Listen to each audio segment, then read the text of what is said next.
Dear audience, the Prophet Muhammad sallallahu alaihi wasallam is birth and early life. Born in Mecca, Arabia, to a family of noble lineage, his mother passed away when he was young, and then his father died before he was born.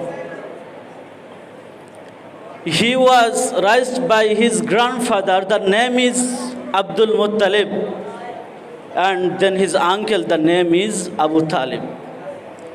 Dear students, the Prophet Muhammad sallallahu alaihi wasallam is revelation and mission. While meditating in a cave on Mount Hira, Muhammad sallallahu alaihi wasallam received revelation from Allah.